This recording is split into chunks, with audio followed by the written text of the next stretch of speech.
No nos olvidemos, porque esta es otra de nuestras propuestas, que cada vez que bajamos las retenciones, aumenta la recaudación de las provincias, porque eso provoca un impuesto a las ganancias que sí se coparticipa.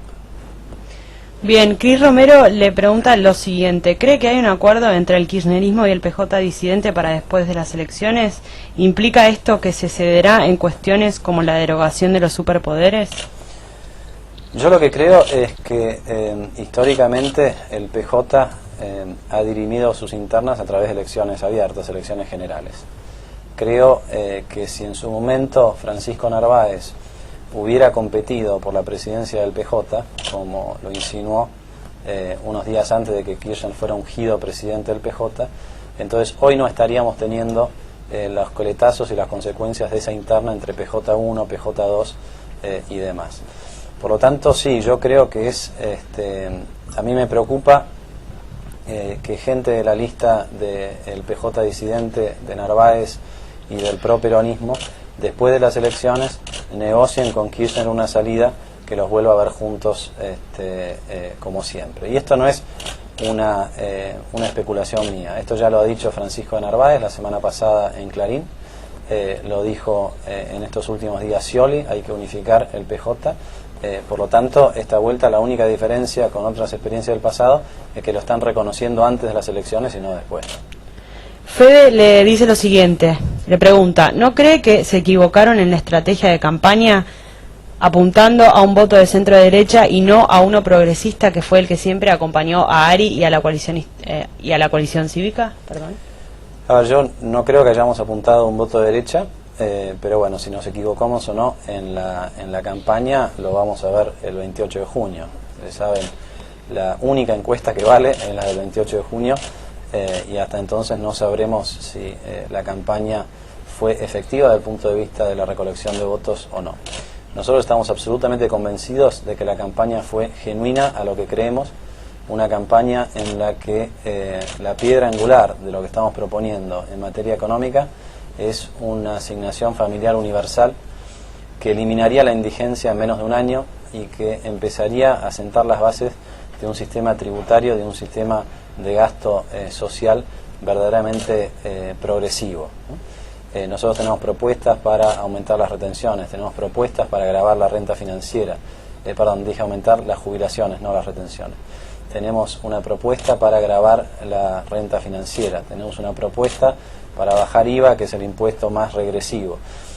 Tenemos una propuesta para estimular el empleo, para estimular a las pymes y para estimular los microcréditos, ¿no? Cuando uno mira lo que es nuestra plataforma económica, la verdad que no nos surge como preocupación que estemos apuntando a un lado o a otro lado del espectro. Nuestra preocupación es que en Argentina es inadmisible que haya 14 millones de pobres.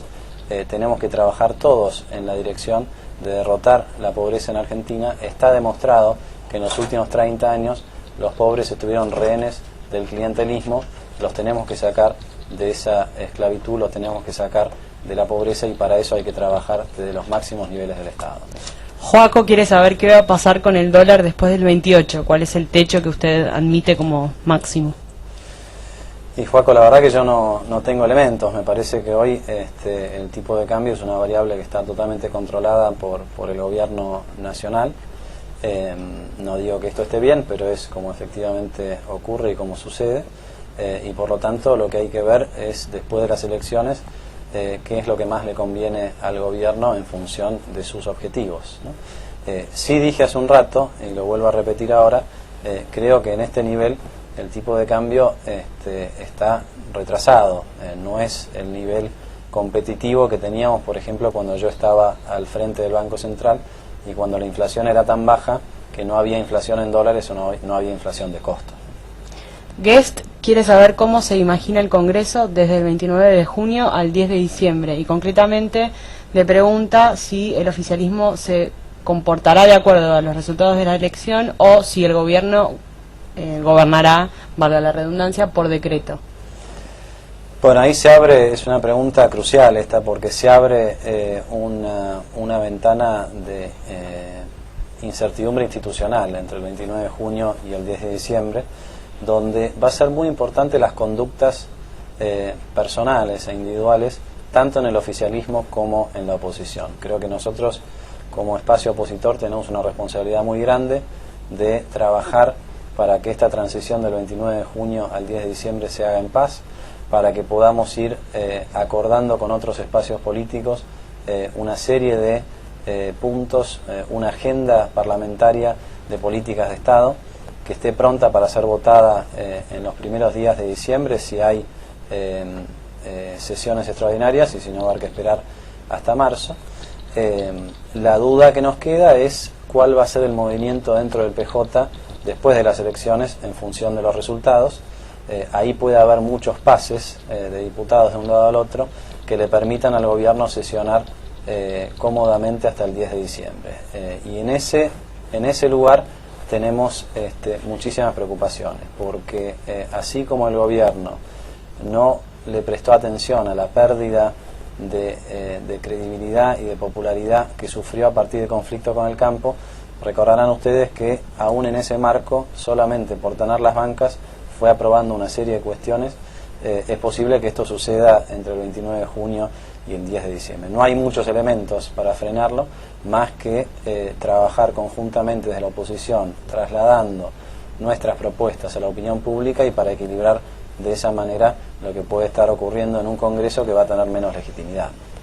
Farulo le plantea si considera que salió bien parado en el debate, entiendo que se refiere al debate del miércoles pasado, y en el mismo sentido hay una pregunta de un lector, Java, que quería saber quién lo asesoró para esa instancia.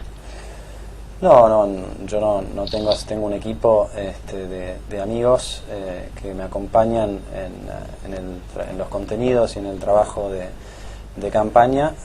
Eso fue el trabajo que hicimos para el debate, y yo estoy muy conforme con el debate. Creo que lo que pudimos hacer en el debate, en el poco espacio que hubo, fue presentar algunas de nuestras propuestas, y lo más importante es que pude yo presentarme tal cual soy, digamos. Me parece que esto también era importante, que cada uno viera la actitud y la forma de ser que tienen los candidatos bajo presión, y en ese sentido yo disfruté cada momento del debate. En estos debates es bastante difícil hacer grandes diferencias, están muy estereotipados los tiempos, hay poco espacio para el desarrollo de las propuestas, hay más espacio para hablar uno por encima del otro, que no es mi estilo, claramente. Pero yo creo que, fiel a mi estilo, el resultado del debate es lo que estamos buscando y estamos muy conformes. FP le plantea lo siguiente: usted ya dijo que habría que volver al Fondo Monetario para tener financiamiento, y la pregunta es si aceptaría monitoreo sobre la economía, y puntualmente cuáles. Bueno, yo creo que acá la cuestión es: Argentina se ha quedado sin financiamiento. Después podemos discutir si hay más preguntas, por qué razón, pero hoy Argentina, el gobierno nacional, no tiene dónde pedir prestado, ¿no? La última fuente de financiamiento era el comandante Chávez. Chávez tiene menos dinero y tiene menos simpatía hoy por Argentina, así que Argentina tiene que resolver de qué manera junta los pesos y los dólares que necesita para hacer frente a los vencimientos de deuda de la segunda mitad del año, que son muy abultados. Entonces hay dos opciones: o se pide prestado en algún lado para refinanciar, o se continúa con la política del kirchnerismo, que es aumentar impuestos, hacerse de caja y de esa manera pagar la deuda. Yo creo que esta segunda alternativa está agotada, porque está demostrado que después de los aumentos de impuestos hay más recesión y hay menos recaudación, que es lo que habitualmente ocurre cuando uno sube impuestos en medio de una recesión, y por lo tanto creo que habría que ser creativos y encontrar una fuente de financiamiento. Si a alguien se le ocurre una fuente de financiamiento más simpática que la del Fondo Monetario, bienvenido sea.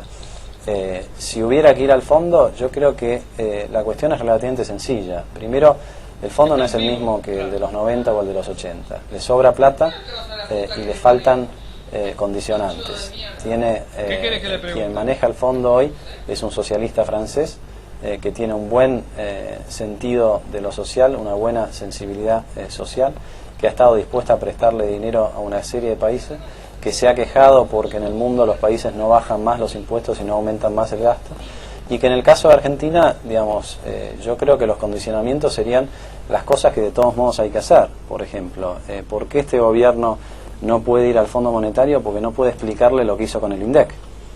Ahora, es de sentido común lo que hay que hacer con el INDEC. Hay que decirle al INDEC que mida bien lo que tiene que medir y que una vez que lo midió bien, que lo publique. No son difíciles las cosas que hay que hacer para reencaminar la economía. Una vez que reencaminemos la economía, los requisitos que pueda pedir el Fondo Monetario o cualquier otro acreedor son redundantes.